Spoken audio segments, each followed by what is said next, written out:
There's nothing that's strictly a one-dimensional, two-dimensional, three-dimensional object or being. Is that everything exists in a hyperdimensional reality, and that we only see part of it. And for us, that we experience a three-dimensional reality, but are actually part of a four-dimensional whole.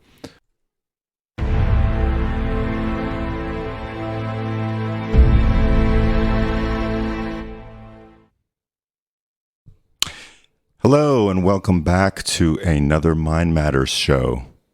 Today we're going to be discussing a book that was written in 1884 by a schoolmaster, an English schoolmaster named Edwin Abbott Abbott. And the book is Flatland. And it's a book that we touched upon some time ago when our brand was The Truth Perspective. It was part of a show discussion on unlocking the secrets of consciousness, hyperdimensional attractors, and frog brains. So, yes, that was the title of it. And that was a discussion of a book called Consciousness, Anatomy of the Soul, written by Peter Walling and Kenneth Hicks. So, as part of that discussion, we looked at the writings of Edwin Abbott Abbott and this book called Flatland, which is a short book that is at once a kind of cultural satire of Victorian England. It's also a mathematical inquiry, and it's a sci-fi novel. And I think most importantly, it's a kind of call towards reason and towards thinking outside of our expanded perceptions of space, of dimensions, of those constructs that we've been taught to think about and view our reality within. So that's just a rough outline. The book really begins with a incredibly detailed description of the strata of the Flatland society, where you have a hierarchy of individuals who are made up of different geometrical figures. So you have men who are squares. The protagonist of the story is a square. You have polygons and hexagons and isosceles triangles, and women are needles, basically, kind of unidimensional. And there is a strict hierarchy among these various geometrical figures that suggest a lot of the social conditions of Victorian England at the time. And it's quite funny in places, but also pretty serious in other places, because one can sort of recognize the prejudices and the oppression that may exist among different strata of society, if you can think about it in those terms. So it works on that level. And I think one of the more important reasons for discussing the book today, as I was saying, is this kind of this limitation that many people or individuals, as illustrated in the book, have in being able to view reality outside two-dimensional terms. So our protagonist is a square. He runs a household. He has a wife and children. He's got servants. And he's visited one day by a circle who ends up being a sphere. And this sphere is from the dimension of space. I don't think that's exactly how it's termed, but it's this higher dimensional area, and the sphere is visiting the square because of this this time period every 1,000 years or every millennium that there's this opportunity to be to have this kind of message being brought down to Flatland about the fact that there is another dimension. There is a 3D universe that the Flatlanders have been kept largely ignorant of. So there is a lot of struggle on the part of Square to understand the message that Sphere has come down to explain to him and to impart to him, in the hopes that Square will become this kind of prophet for a new perception, a new reality. And that may be a good place to leave it off and jump off from. Mm-hmm. Well, like you said, it's a story with many dimensions, no pun intended, but if we focus on the first just for a second, on the nature of the kind of social commentary or social satire, I thought it was interesting that when the book first came out over 130 years ago, there were charges against Abbott for being sexist because, of course, in the story, like you said, the women are lines, sharp-pointed lines. They don't have angles.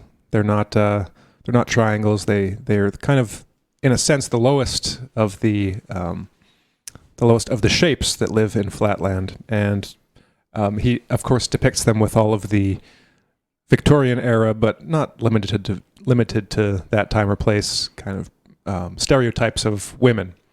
And he responded to that after the publication by saying, well, it actually was a satire. That's how I intended it. I didn't intend to argue for those positions, but the narrator himself, the Square, is a product of his society. So Square himself has those prejudices and stereotypes. Like throughout the description of the Flatland world, he is basically arguing for their social system, giving all the justifications for it and the reason why it is a great form of social order, and basically arguing on behalf of the system, even though he is one of the enlightened ones that receives the message from above and the gospel of space, of the third dimension. So that's one aspect where you see how Abbott constructs this world and injects.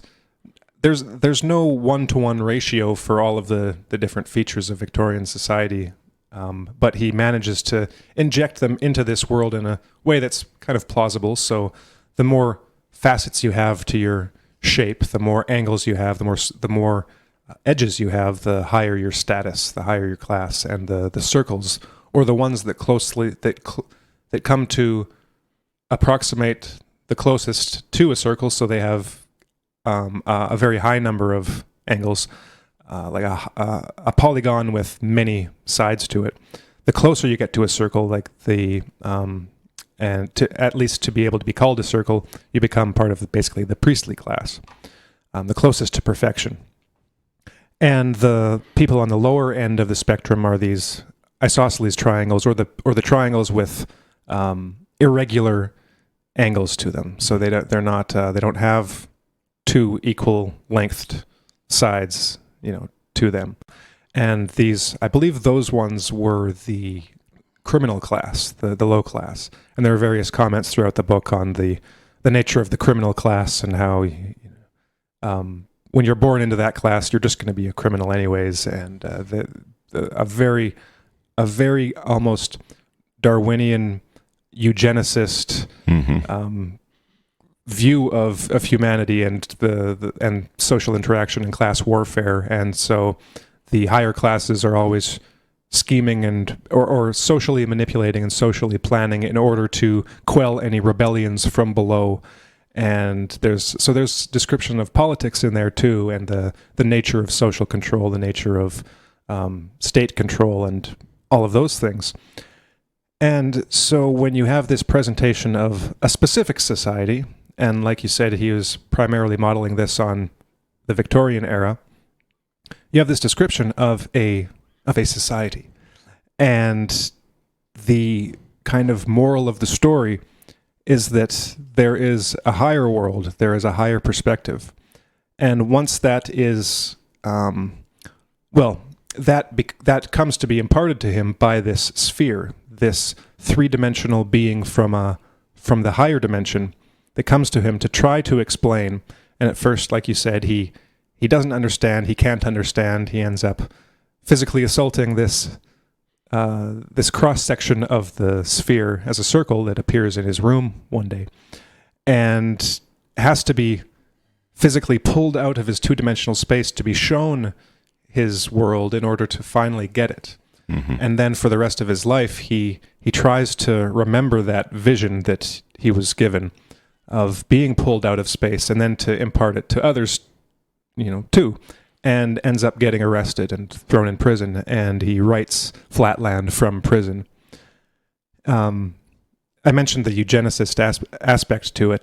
There's a lot of just kind of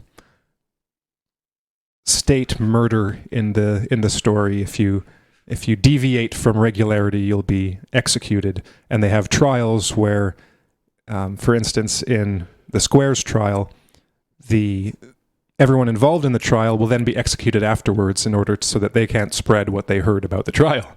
So it's like you said, it's a very dystopian kind of totalitarian system of social control. It's in there, but yet we see it from the perspective of someone who still believes in this system, and because it's just self-evident, these truths, that the polygons are smarter and more spiritually evolved and developed than the lower classes who have practically no ability to raise themselves. But in theory they do, but in practice they don't. The classes are kept very rigid.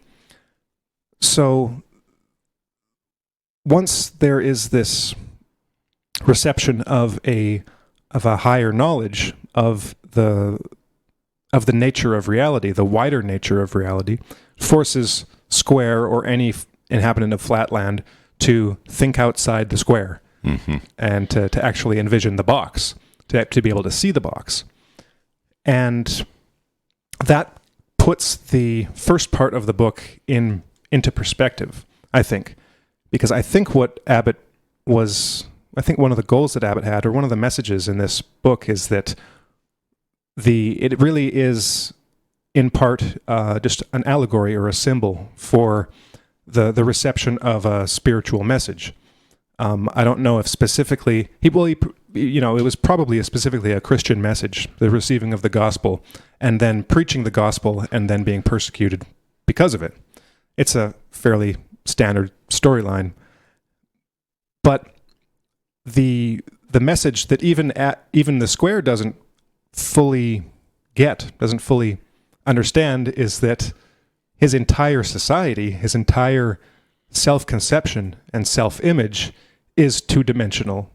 That everything, all of his social interactions, all of his social mores and customs are all on a low level, on a basic level, and that there's much more to the world, much more to reality, and basically the truth, if he were to know it completely, would completely relativize that society, that understanding of reality, to the point where it itself is unreal, in a sense. The real, or the true, is the perspective that he had for that glimpse of a moment when the sphere raised him out of his two-dimensional life and showed him the third dimension.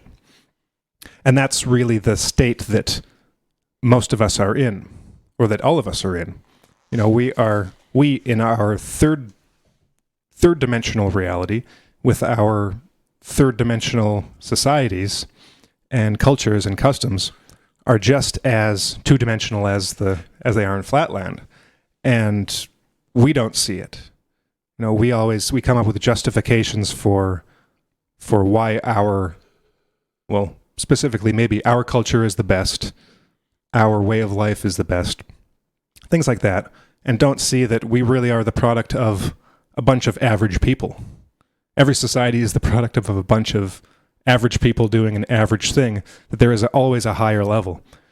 So I don't know if Abbott would have looked at another society or a future society, maybe in the last 130 years and say, oh, well, this is objectively better than my society that I was satirizing in Flatland, he may do so. He might look at our world and say, oh, it's so great that we've got rid of this, this, this, and this.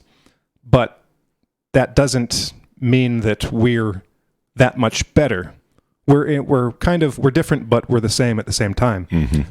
Because there is always a higher level, and there will always be a perspective from which all human societies are two-dimensional.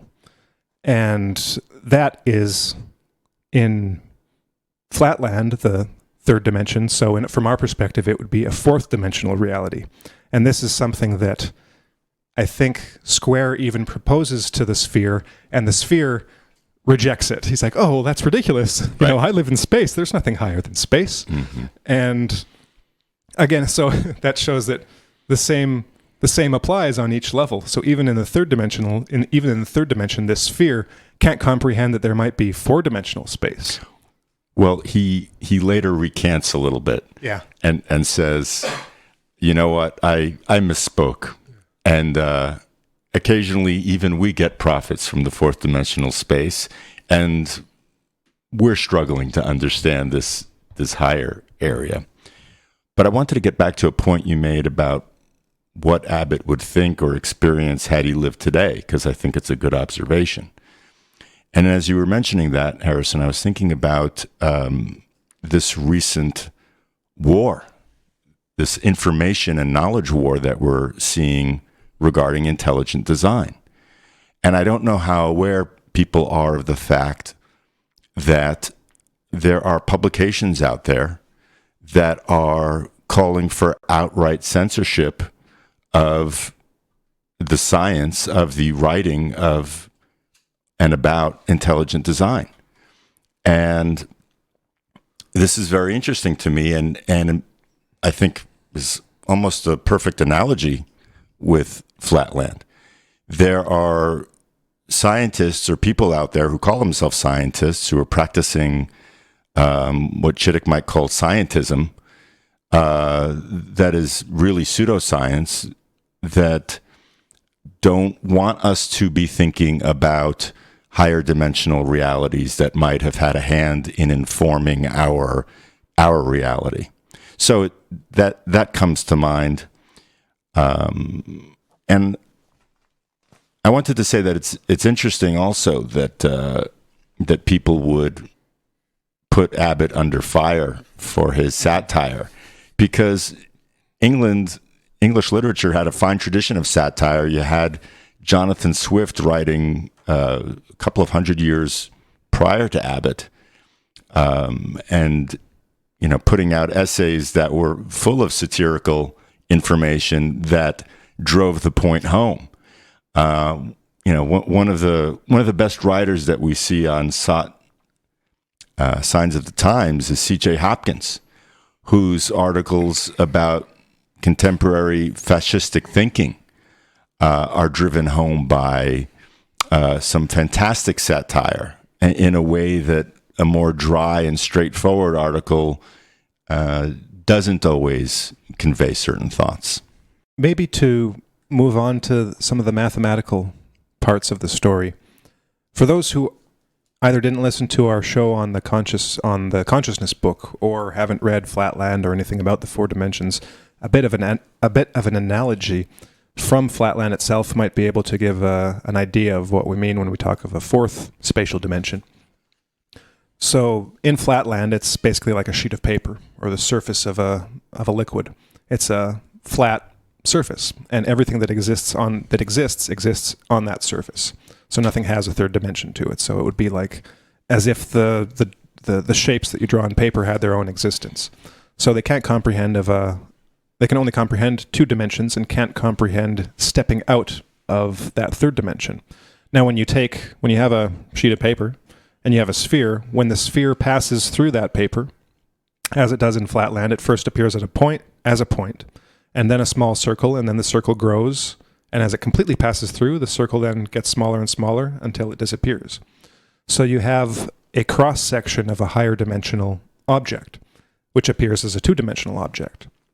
So two-dimensional shapes are cross sections of a third dimensional space or object.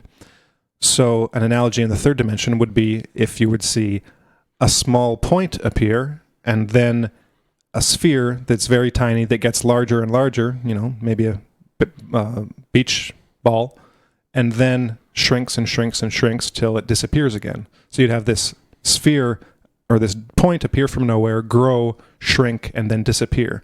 That would be a hypersphere entering three-dimensional space, passing through it, and then disappearing. Same thing with a cube. A cube would be, or you can imagine any shape like that. Now, another way of representing a hypercube, for instance, would be as to unfold it. So when you unfold the sides of a cube, you get that cross-shaped shape, right? You have 1, 2, 3, 4, 5, 6 squares. You fold them all up, and you get a cube. A hypercube would be composed of cubes stacked on top of each other that you then fold together. You have to fold them in hyperspace in the fourth dimension, and then you get, if you just you can probably search on YouTube for visualization of a hypercube, and you can see the rotations of it, and it's like oftentimes one of the ways of looking at it is a cube, and then on the outside you have, basically they don't look like cubes, but they're connected to other six-sided figures, and then it can rotate through itself, and you see it kind of undulating. And in the fourth dimension, each of those would be a perfect cube. And I think the way it works is that each corner of the cube is connected to a corner of the other cubes, and somehow that works in the fourth dimension, right? We can't visualize it in the third dimension very well. Well, we can kind of visualize it, but it's not geometrically accurate. So there are these mathematical shapes that exist abstractly, and a whole hyperspace that exists abstractly, at the very least for the mathematician who's doing the equations and doing mathematics in 4 dimensions. But the idea is that perhaps this is actually true, or an actual real space. This is what we got into in our show on the consciousness book. That what those guys found is, and what they argued, is that brain activity, when graphed mathematically, is basically that graphical representation is a cross-section of a 4-dimensional shape, or a higher dimensional shape. Read the book for the details, because kind of need to work through it in order to have it all make sense. But what they basically argue is that consciousness is a hyperdimensional phenomenon. So consciousness is actually taking place in higher dimensions and then getting translated into third dimension through these cross sections of brain activity. It's basically being constructed or put together again or remembered in the brain activity, but that the consciousness itself is a hyperdimensional phenomenon. So there's a few different ideas to bring together here, and a bunch of possibilities as well. One is that one of the implications that a lot of mathematicians derive from not only Flatland, but all these representations of the fourth dimension, is that there is an aspect or a sense in which the fourth spatial dimension is time. Some disagree and say, well, no, time is its own dimension, and the fourth spatial dimension is separate. But others say that they're integrally related in somehow. So just as those cross sections of the sphere show up as circles, that in our third dimension, any given point in time or slice of time is the cross-section of a hyperdimensional figure or shape. So your existence, if we just bring it down to the level of one being, your existence from conception to death, each moment in your life is a cross-section of a higher dimensional you that encompasses all of the yous that sequentially took place, like an infinite number throughout your lifetime. And same could be said for the entire universe. The entire universe each slice of time is a cross-section of the hyperdimensional universe. I want to interrupt you, Harrison, because what you just said has a lot of implications for how we perceive reality. If these are slices, if any moment in time is but a slice of, or a two-dimensional, or even a line version of our time, what are the implications for reality itself if it's not only the mind that has a connection to other dimensional realities, but our entire existence? Mm-hmm. It would seem to suggest that there is far more to us, and without getting too far into it, we've discussed reincarnation, the possibility of afterlife existence, high strangeness, all of these other kind of otherworldly ideas that tend to get poo-pooed so automatically by scientists. So I think in the very acknowledgement of a fourth dimensional space or reality, if we allow ourselves to consider the possibilities here, and this is what the consciousness book is basically alluding to. It's what it's pointing to. Then we can try and be as rigorous about it as possible. We don't want to go too far off into one direction or another and assume all things, but we can allow ourselves to be open to the possibility that that time as we experience it and understand it, point A to point B, is really just a construct that we've been inculcated with and biologically sort of focused on, given our physicality. But there's really just a lot more to it, in theory. And I think that creates an opening for entertaining, at the very least, where our three-dimensional reality begins and where a fourth one may start. Mm-hmm. Well, and that's one of the implications in a lot of these writings, not just Flatland, is that there's nothing that's strictly a one-dimensional, two-dimensional, three-dimensional object or being. Is that everything exists in a hyperdimensional reality, and that we only see part of it.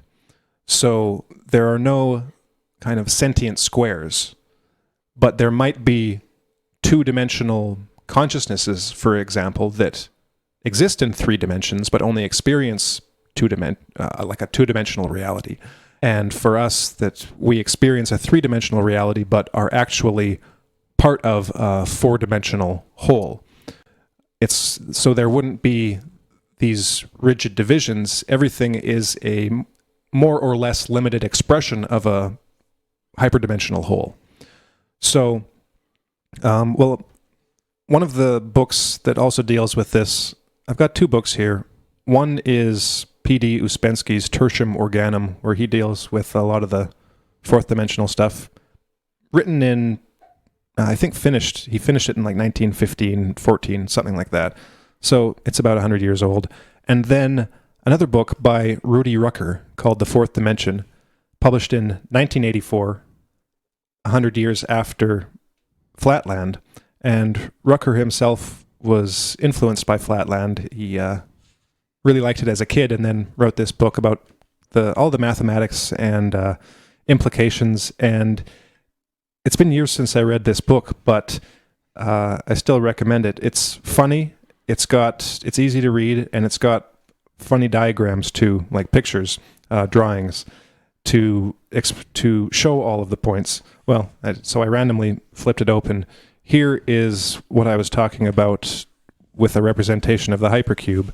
Let me see if I can get that in there. Yeah, so there you go. You've got the central cube, and then all of those shapes coming out to the side are also perfect cubes, but that can't be represented as perfect cubes in three dimensions, but that's one representation of a hypercube. So he goes through all of it, and there are various excerpts of his own fictional continuation of Flatland with a square. So if you want to get into it, I'd recommend this one too. But I wanted to read something from Tertium Organum about about our 3D reality being basically a slice or a cross-section of a higher dimension. So I'm going to read a page from chapter 5 of the book. So Ouspensky writes, "Four-dimensional space, if we attempt to represent it to ourselves, will be the infinite repetition of our space, of our infinite three-dimensional sphere, just as a line is the infinite repetition of a point. A great deal of what has been said earlier will become much clearer for us if we take as our standpoint the view that the fourth dimension should be looked for in time. It will then become clear what is meant by saying that a four-dimensional body may be regarded as the trace of the movement in space of a three-dimensional body in a direction not contained within it, or in it. The direction not contained in three-dimensional space, in which every three-dimensional body moves, is the direction of time. By existing, every three-dimensional body moves in time, as it were, and leaves its trace, or leaves the trace of its motion in the form of a time body, or a four-dimensional body. Because of the properties of our perceiving apparatus, we never see or sense this body. We only see its section, and this we call a three-dimensional body. Therefore, we are greatly mistaken in thinking that a three-dimensional body is something real. It is merely the projection of a four-dimensional body, its drawing, its image on our plane. A four-dimensional body is an infinite number of three-dimensional bodies. In other words, a four-dimensional body is an infinite number of moments of existence of a three-dimensional body, of its states and positions. The three-dimensional body which we see is only a figure on a cinema film, so to speak, one of a series of snapshots. Four-dimensional space, time, is actually the distance between the forms, states, and positions of one and the same body, and of different bodies, i.e., bodies which appear different to us. It separates those forms, states, and positions from one another, and it also binds each into some whole incomprehensible for us. This incomprehensible form, or whole, may be formed in time out of one physical body, or it may be formed out of different bodies." So that's how Ouspensky represents it. Like I said, Rudy Rooker is one who argues that time is not equivalent to the fourth spatial dimension, as Ouspensky seems to be arguing, that they're just different ways of representing different dimensions. But I'm not sure where I stand on the debate, but one of the implications of the fourth dimension as time is, like Ouspensky said, it's like your life is a film that plays itself out. And the way that I visualize that, which is a very deterministic model, is let's say you have a video file that you open in QuickTime or something. And you know how you can click on the slider and then move it forward and back, and so you'll watch the video go forward and backwards, and it is this deterministic whole. So you've got, it is like a two-dimensional representation that is the entire time series of the life of whatever that is in that film. So you've got the beginning to the end. And you could create, hypothetically, a 3D film of a four-dimensional object and do the same thing. You've got the slider, so there's your conception. You can fast forward to your death, go backwards to your first career, forward, back, and it's the same film played over and over again, and you just cycle through it or rewind, fast forward. But that's a very deterministic view of the world, and that's one of the things that Ouspensky deals with in one of those early chapters in Tertium Organum, is this question of free will and determinism. I believe Tertium Organum was written before any of the real work done on quantum physics, and especially before it entered into the kind of popular imagination. But like Ouspensky argues, either determinism or total free will are both bad options. They're too extreme. The truth is somewhere in between both of them. That the world isn't a deterministic, how do the scientists call it, the physicists, like a time cube or something, a block universe, that's what it's called. The block universe is like a cube, every cross-section of which is a moment of time for the entire universe, and each moment of time is just stacked on top of one on top of the other, and you get this cube. That's just how they represent it for whatever reason. So you could go anywhere in space, which is anywhere on one of those cross sections, and then time is moving through that sphere. So you could trace an atom from the beginning of the time series through space, through that cube to the end of the universe at the top. Or well, that's just the representation of it. But Ouspensky and me too would say, well, no, that doesn't seem to capture the nature of reality. It's on some of the shows that we did on philosophy, some of which I think were in some of the shows we devoted to Jordan Peterson's ideas, is that doesn't seem to be the way the universe is structured. The universe seems to be structured with an element of free will, or an element of accident, or an element of the possibility of novelty being introduced to the universe so that the future can't be completely predicted. And Ouspensky says something similar in Tertium Organum. He says that you can't totally predict the future, but what you can do is predict, based on complete knowledge of everything at the present, the way things will go without the introduction of some novelty, of something new. So we are very deterministic and mechanical in our lives, and the universe is the same way.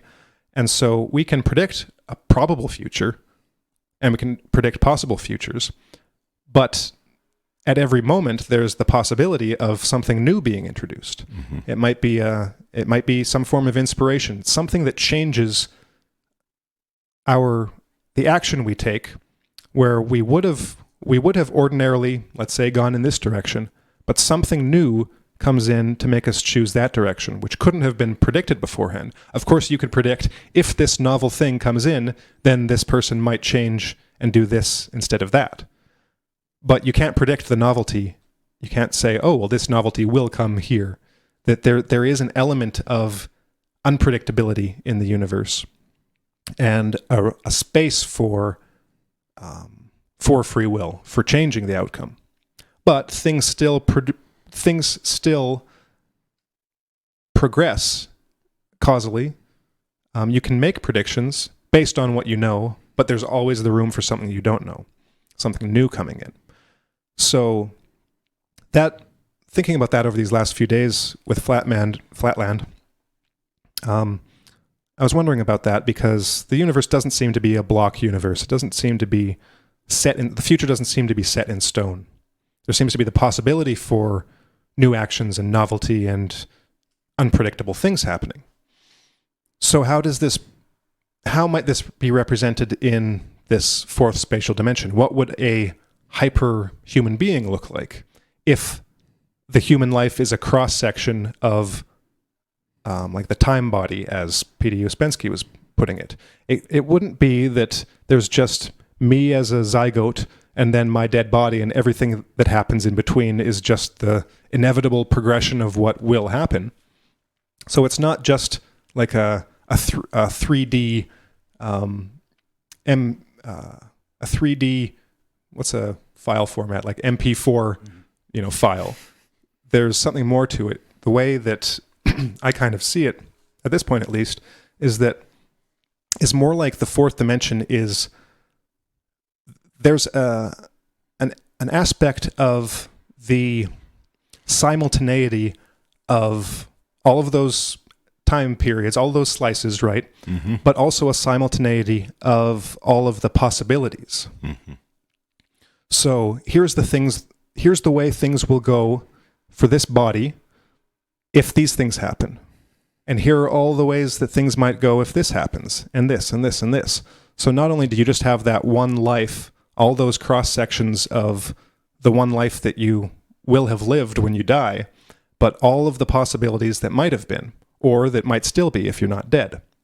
And that all of those possibilities form like a time body, a possibility body, that is, and who knows, maybe if any of this is true to any degree, maybe this is an even higher dimensional aspect, that isn't strictly limited to the fourth dimension. Maybe it's a fifth or sixth dimensional thing, but that there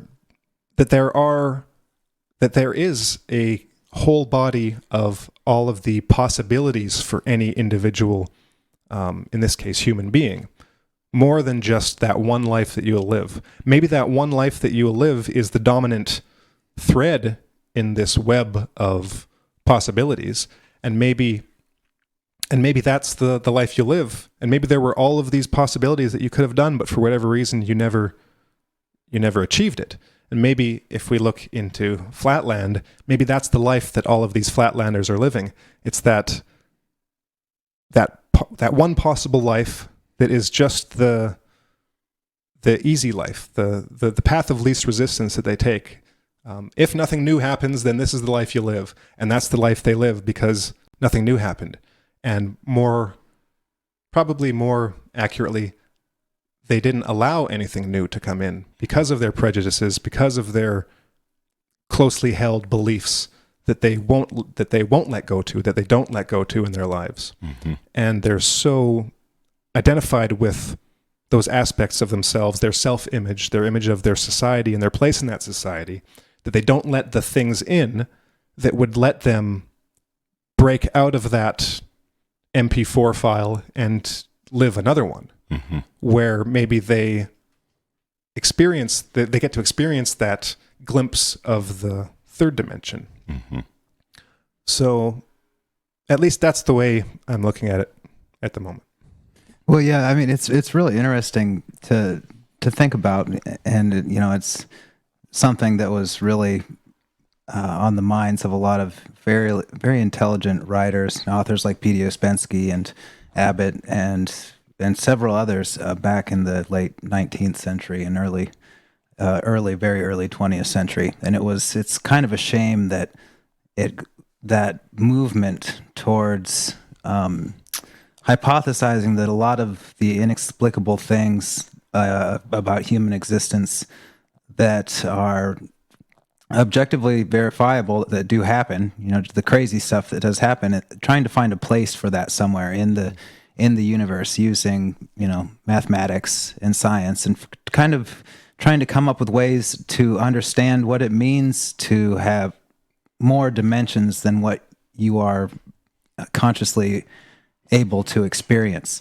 And Abbott did a really good job of showing the limitations of that conscious experience of only, 2 dimensions for these flatland beings, and how the universe would look to them compared to the universe of spaceland and the spheres and us 3-dimensional beings, that they couldn't, there's no possible way you could understand it. It's just something that's so far outside of your experience, what you're capable of thinking, and also what you assume is real and what you assume can exist. And the supreme crime of disobeying what is supremely assumed by all by all of your fellow 2-dimensional beings, the square ends up in jail, and which is funny because throughout the whole story he's such a square, he's such an authoritarian follower. We have all of these dimensions and everything that goes along with the dimensions. If you've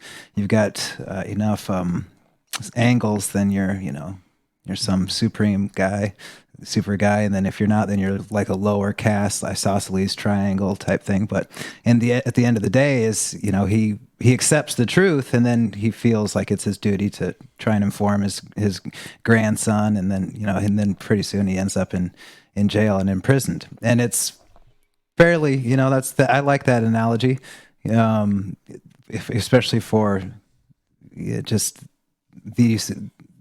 the large amount of people out there who see something, who see that there's something amiss, and that it seems like there's something inexplicable happening in the minds of people in global politics and this and that can't be explained by just recourse to previous thought, old stale thought, logic, anything like that. That there's something much higher happening, and that it's that we're kind of at the mercy of it for whatever reason. It's and that's why I'm really glad that we read that book, and that I hope that more listeners can get out there and find some of this material themselves, because it's an exercise in understanding limitations and the pain of trying to understand the limitations of those below us, and and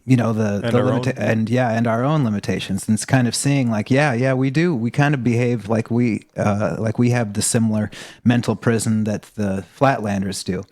And obviously it's just a story and it's just an analogy. And I had a great professor who she told me that all analogies limp. They're never going to be quite perfect.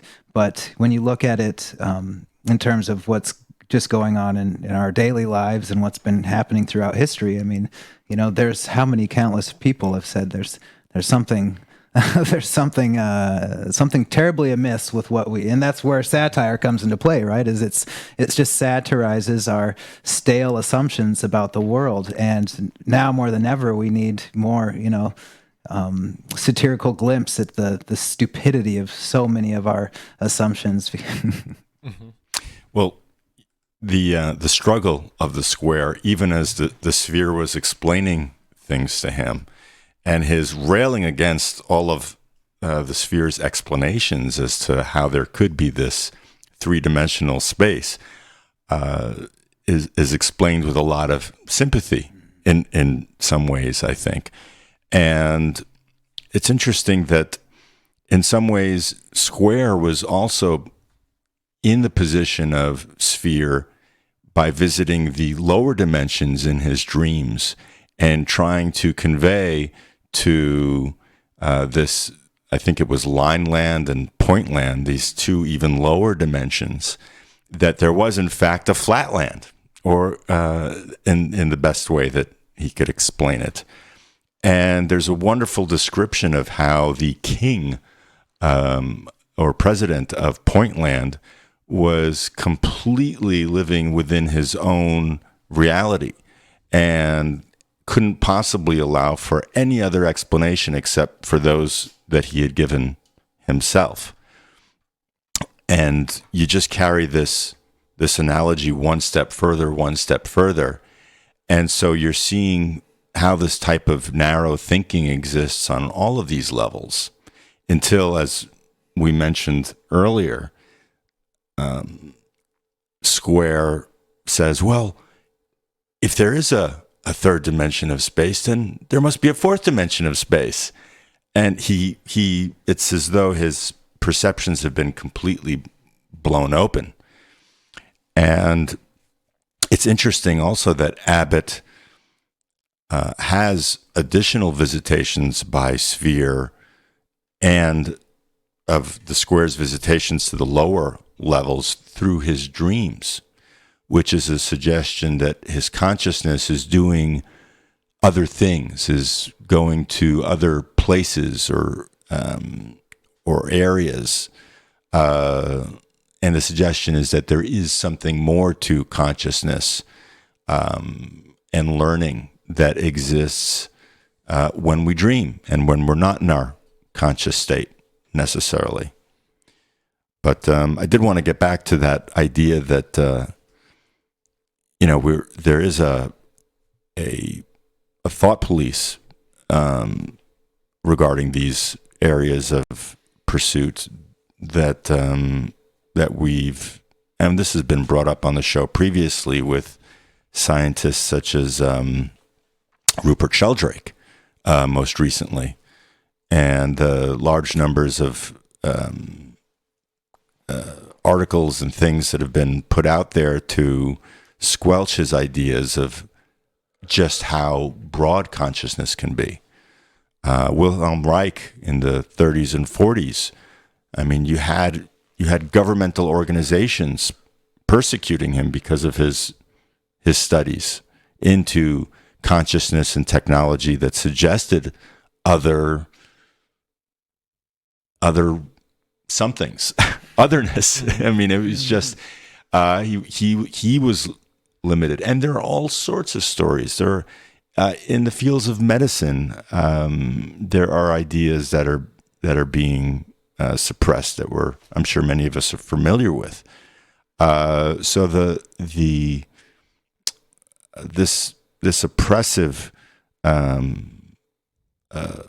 kind of police state existence that's exemplified by the president in Flatland, who not only throws the square into prison for trying to share some of these ideas, but even throws people into prison, like you're saying earlier, Harrison, who are in the court witnessing and listening to the ideas. They can't be allowed to continue on with the knowledge that there may be another possibility to the reality that they exist within. Mm-hmm.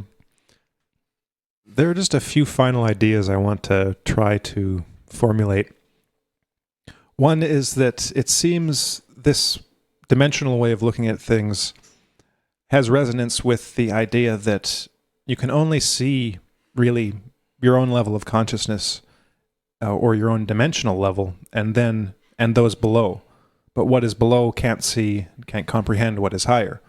We can't really comprehend or see from a fourth dimensional perspective, but we can see and we can comprehend and think about second dimension or one dimension. It's easy. And this relates to something else. Now, I can't remember. Do you remember in Flatland, you guys, there was when he's encountering the sphere, there's talk about his inside. Sphere is trying to get him to understand that there is another direction, neither north nor south, but up, and he can't figure out what up is. I can't remember what the connection with inside was. Do you guys remember? Okay, well, because I think it had something to do with, well, first Sphere said, "Oh, well, let me demonstrate for you. I will touch your insides," and Square is like, "Well, that's impossible. You can't touch my insides. You're outside of me, right?" And so he goes above and then, plays with his insides, and he feels this, sharp pain in his stomach. He says, "Oh my God, what are you doing?" But there was this connection with what was on the inside because, I think it was in his first encounter before he saw Sphere, is that he felt like a presence, like there was something else in the room, and he felt it on his inside. And the inside was how he felt the presence of this higher dimensional being. And that combined with this idea of another direction, because what is neither left, right, forward, back, or up and down? What is the other direction for us three-dimensional beings? Well, we do have a word for it. We do because we use directional words in a kind of symbolic way when we say something is higher. We don't mean that it's higher in the sky, higher above us. We don't mean that you look up and that's what we're talking about. Higher it means something else. It has an inner meaning. So I think there's probably a way of putting all these ideas together that the fourth dimension, the other direction for us, for beings with a certain degree of consciousness, that is experienced, first of all, inside. It's an inner direction. When something happens inside you, inside your consciousness, that is the direction of the fourth dimension for us. It's not just forward in time or back in time. There's an inner dimension. And there's a scale of consciousness too, of higher and lower. And that might be a representation of, again, something dimensional going on. Because when we talked about the consciousness book by Walling and Hicks, as they represented consciousness in these brainwaves, there were levels of dimensionality to their analysis. So a low level of consciousness had a low dimensional number. And as the state of consciousness raised, you had a higher level, a higher number, a higher dimensionality of consciousness. So there might be an integral, important link between states and levels of consciousness and dimensional numbers. Like a higher dimensional number is representative of a higher degree of consciousness. So if there is a growth in fourth dimension, that might be equivalent to like spiritual growth or the growth of consciousness, that what's actually growing is a fourth dimensional body. And again, this would be that novel road taken by the fourth dimensional whole, not the road less traveled, you could say, not the ingrained groove of a trench that we're stuck in. That's just the path of least resistance followed. You can imagine a pebble or a ball rolling through a groove. It's stuck there because that's the path of least resistance. It can't jump out of the groove to find another groove, maybe, or to form another groove, just because it's easy. It's just following gravity. And if it does step out, that might be representative of a growth in consciousness, an inner growth that is higher, not higher in terms of altitude, but higher in terms of the fourth direction, the fourth dimension. Mm-hmm. So an inner upward growth that isn't literally up. Just as for Square, his development would be up, but not forward or back or left to right, but a different up, not north or south. So I just wanted to throw those ideas out there, mm-hmm. that there seems there could be a connection between all those ideas and all those ways of looking at things, that real growth is inner growth, and that might be hyperdimensional growth. And to relate this to our last show, we were talking about the need for a kind of super intelligence to coordinate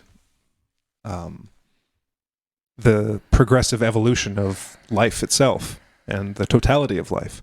And what could that intelligence be? Well, if consciousness and intelligence, which might be related in some way, are dimensional, that an intelligence that is higher than our own, if the things that we've been saying are true, must be hyperdimensional. If the things we're saying about consciousness and its relation to dimensions is true, then a hyperintelligence would be a hyperdimensional intelligence, mm-hmm. something at either the level of a fully self-conscious fourth dimensional being, or fifth or sixth or whatever, however far it goes, that with that level of intelligence, just like the sphere can look down on Flatland and see the entirety of Flatland and have a much greater breadth and depth of knowledge about Flatland that the individuals themselves can't have, they can see it all in an instant. Whereas Square himself can only be aware of his tiny little life at one given time. He can learn about other things, but the sphere can just view it all happening at the same time. Maybe there's an equivalent from fourth to third, that an expanded field of vision combined with a vastly superior intellect, the ability to forecast, to predict, to see how things will work together or won't work together on a level that is just beyond our ability to conceive of. We can see the fruits of it. We can see it working out and kind of marvel at the complexity of it. But just as we can't see, just as something on its own level can't see higher than itself, only lower than itself, we can only kind of guess and see the fingerprints. We can see the hints, and like the cross section maybe, and that's about it. But well, as you were saying that, I wondered if, for those who are naturally open to the idea of higher dimensions, that there hasn't been some kind of interpenetration or experience of something that falls so far outside of the way that normal reality gets explained to us, whether it be synchronicities or déjà vu or strange dreams or any number of things that are irrational by the agreed upon version of reality that we've been brought up thinking, that there are these there are these interpenetrations, or these this kind of connection or touching of something higher or just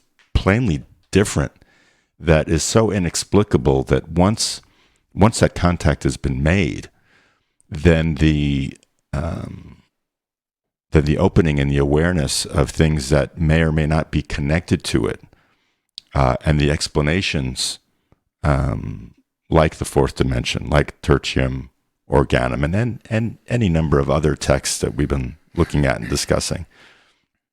There is this, we are quite willing to be the heretics in our flatland and allow for a greater acknowledgement of a broader way of thinking about things and understanding ourselves within a wider reality.